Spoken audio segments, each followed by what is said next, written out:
Digite www.astronomiaeastronautica.com, tudo junto e sem acento, e tenha acesso a todo o conteúdo de astronomia e astronáutica.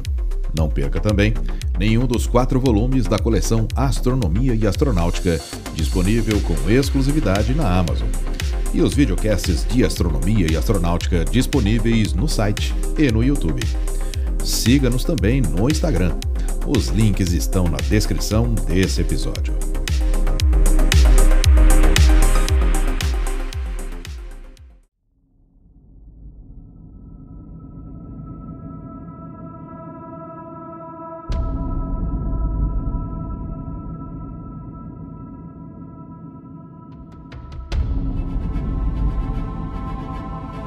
No episódio anterior, ouvimos como foi o desenvolvimento da missão Pioneer 10. Nesse episódio, ouviremos como foi o lançamento, a viagem e qual será o destino da nave. Olá, eu sou Florisberto, apresentador do podcast Astronomia e Astronáutica, e vou levar você nessa viagem.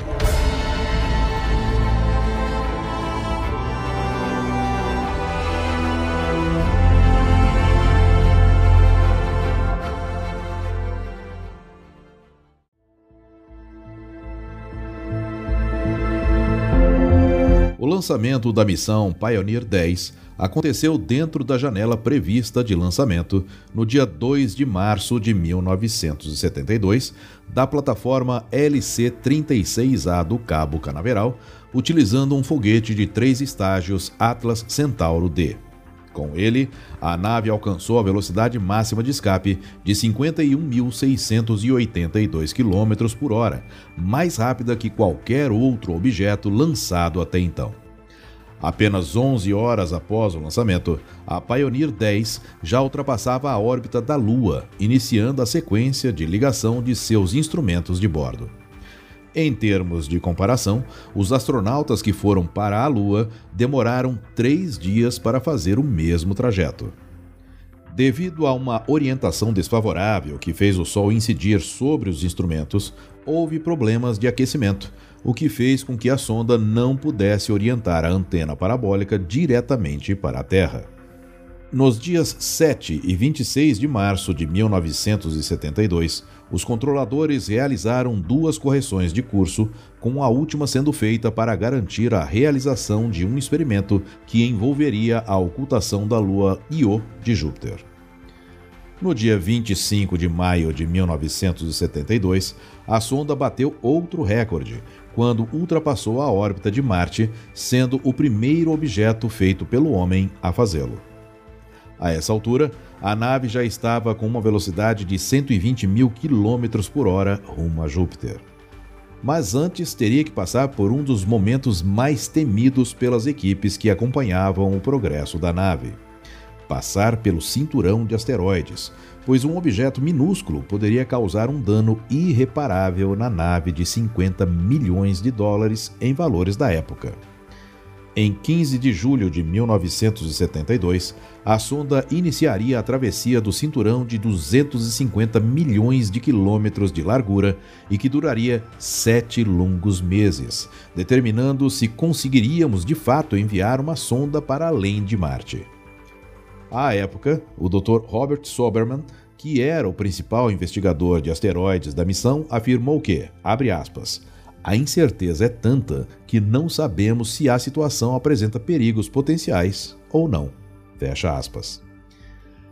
Em 2 de novembro de 1972, a sonda já havia ultrapassado metade do cinturão de asteroides e cientistas da NASA relataram, na ocasião, que haviam registrado um número menor que o esperado de partículas de poeira de 1/10 a 1/100 de centímetro e, com isso, concluíram que essa travessia talvez não fosse tão perigosa para as naves que transitassem por essa região. Finalmente, em 15 de fevereiro de 1973, a Pioneer 10 emergiu ilesa do cinturão de asteroides após uma viagem de 435 milhões de quilômetros. Em 7 de agosto, juntamente com a sonda Pioneer 9, que orbitava o Sol, a Pioneer 10 registrou detalhes de uma das tempestades solares mais violentas que já havia sido registrada recentemente. Em 6 de novembro, a sonda começa a captação de imagens de teste do planeta Júpiter. No dia 26 de novembro, a nave relatou uma diminuição no vento solar e um aumento de 100 vezes na temperatura, indicando que ela havia entrado na magnetosfera de Júpiter. As ondas de choque do campo magnético do planeta provocam a diminuição do vento solar. A essa altura, ela estava a aproximadamente 9 milhões de quilômetros de Júpiter e a uma velocidade de 40 mil quilômetros por hora, que iria aumentar conforme fosse se aproximando do planeta. Em 1º de dezembro de 1973, as imagens obtidas pela sonda já eram melhores que aquelas tiradas a partir da Terra. Nessa data, o tempo de enviar o comando e de seu retorno era de 92 minutos. A maior aproximação de Júpiter se deu às 23 horas e 26 minutos no horário de Brasília, do dia 4 de dezembro de 1973, quando a nave passou a 130.534 quilômetros de distância do planeta, com uma velocidade aproximada de 126 mil quilômetros por hora. A NASA preferiu não fazer uma passagem mais baixa, pois temia que a radiação do planeta afetasse os equipamentos de bordo. No entanto, dos 11 instrumentos científicos a bordo, 6 funcionaram continuamente durante o encontro. Mesmo assim, os equipamentos sentiram as elevadas doses de radiação do planeta. Após 78 minutos, a sonda entrou em ocultação por trás do planeta, perdendo totalmente o contato com a Terra. Entre 6 de novembro e 31 de dezembro de 1973, a sonda tirou cerca de 500 fotos da atmosfera de Júpiter com a mais alta resolução de aproximadamente 320 quilômetros, mostrando claramente pontos de referência como a Grande Mancha Vermelha. Além disso, o radiômetro infravermelho forneceu informações sobre a atmosfera do planeta. O encontro com Júpiter foi declarado encerrado em 2 de janeiro de 1974. Após a passagem por Júpiter, a sonda seguiu uma trajetória que a levaria para fora do Sistema Solar. Em 1976, passou pela órbita de Saturno.